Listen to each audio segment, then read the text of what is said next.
ऐसे बहुत से लोग होंगे जो पढ़ाई में वीक हैं और स्पोर्ट्स में अच्छे हैं। इस डिफेंस मैकेनिज्म का नाम है कंपेंसेशन। इसका मतलब ये है कि इंसान को किसी चीज़ में कमी या फिर कमजोरी महसूस हो रही है तो वो उस चीज़ को बैलेंस करने के लिए दूसरी चीज़ में अच्छा परफॉर्म करता है और इसी चीज़ से उसकी सेल्फ स्टीम बढ़ती है। राधे राधे दोस्तों, आज मैं आपको पढ़ाऊंगी डिफेंस मैकेनिज्म के बारे में और उनके कुछ टर्म्स के बारे में। लेकिन इन टर्म्स को समझने से पहले आप ये समझिए कि डिफेंस मैकेनिज्म होता क्या है। ये हमारे माइंड का एक तरीका होता है जिससे हमें स्ट्रेस, एंजाइटी और डिस्कम्फर्ट से प्रोटेक्ट करता है। ये मैकेनिज्म ज्यादातर अनकॉन्शियसली काम करते हैं, मतलब कि हमें खुद भी रियलाइज नहीं होता कि हमने किस सिचुएशन में कौन सी डिफेंस मैकेनिज्म यूज कर ली। तो सबसे पहला आता है कंपेंसेशन, जिसके बारे में मैंने आपको शुरू में ही बता दिया था। तो अगला डिफेंस मैकेनिज्म है सब्स्टिट्यूशन। इसका मतलब ये है कि अगर आपका कोई गोल है या फिर डिजायर है जिसका मिलना आपको मुश्किल लग रहा है या फिर सोसाइटी आपके लिए एक्सेप्टेबल नहीं है, तो आप उसके लिए थोड़ा इजी और सोशली एक्सेप्टेबल गोल या डिजायर को चूज करोगे।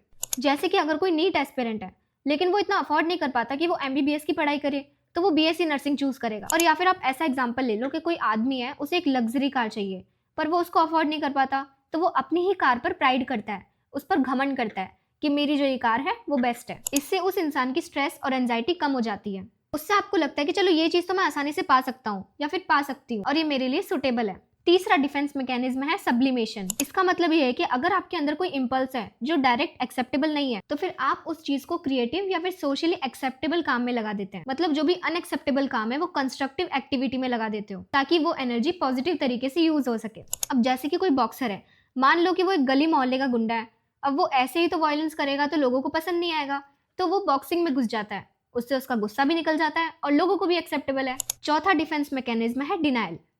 इसका मतलब है प्लेन ऑर्डिनरी रिजेक्शन। इंसान सीधा सीधा रियलिटी को सच मानने से मना कर देता है, जैसे कि वो चीज एग्जिस्ट ही नहीं करती, ताकि वो इमोशनल स्ट्रेस और परेशानी से दूर हो सके। अब इसका तुम एग्जांपल ले लो कि कोई आदमी है जो बहुत ज्यादा धूम्रपान करता है, उसे कैंसर हो गया, तो आप उसको बोलोगे कि आपको इस चीज से कैंसर है, तो वो मना करेगा कि नहीं, मुझे इस चीज से कैंसर नहीं हुआ है, तो इसे बोलेंगे डिनायल। फिर अगला आता है ट्रांसफेरेंस। इसका मतलब है कि कोई इंसान अपने फीलिंग्स, डिजायर और एक्सपेक्टेशंस को किसी एक इंसान से दूसरे इंसान पर ट्रांसफर कर देता है अनजाने में। इसका सबसे बड़ा एग्जांपल आप हॉस्पिटल में ले लीजिए।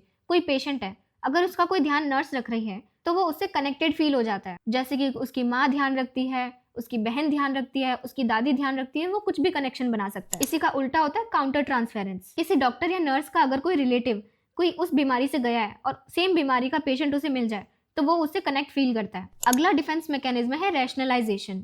जब इंसान अपनी गलती को स्वीकार करने के बजाय बहाने देने लगता है, जो कि हम सबके खून में लिखा है, और खुद को सही ठहराता है।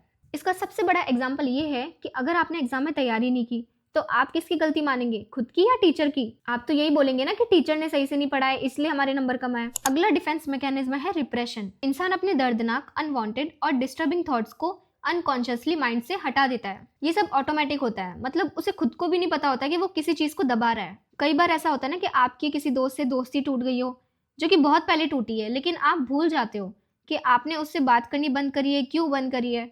अगला डिफेंस मैकेनिज्म है आइडेंटिफिकेशन। जब कोई इंसान किसी दूसरे इंसान की क्वालिटी, बिहेवियर और एटीट्यूड को अपना लेता है, वो उसे एडमायर करता है और उससे इमोशनली कनेक्टेड फील करता है। तेरे नाम के सलमान खान की तरह हेयर स्टाइल किस किसने बनाई है?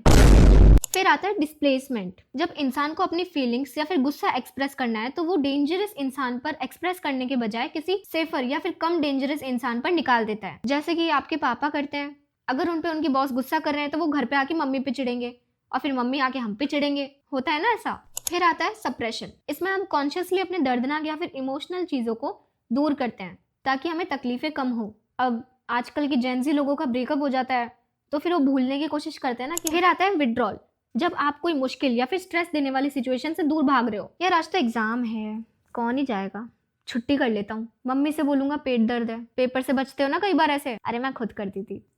लास्ट आता है प्रोजेक्शन। जब इंसान अपने खुद के नेगेटिव थॉट्स, फीलिंग्स या फिर मोटिव्स को किसी दूसरे पे थोप देते हैं। मतलब अगर उसके अंदर कोई अनडिजायरेबल चीजें हैं तो उसे एक्सेप्ट करने के बजाय वो ये देखता है कि अरे उसमें भी तो है। इससे उसे अपने नेगेटिव इमोशंस को डायरेक्टली फेस नहीं करना पड़ता, क्योंकि वो तो उन्हें दूसरे पे प्रोजेक्ट कर रहा है ना। अब इसका सबसे बड़ा एग्जांपल ये है कि अगर आप पढ़ के नहीं आए हो और टीचर बोलता है आज टेस्ट ले लूं, तो आप क्या कहते हैं, अरे उसने भी पढ़ाई नहीं करी, इसने भी पढ़ाई नहीं करी, पूरी क्लास ने पढ़ाई नहीं करी, आप कल ले लेना टेस्ट। तो ये कुछ डिफेंस मैकेनिज्म थे जो मैंने आपको बताए। आई होप आपको समझ में आए होंगे। Thank you.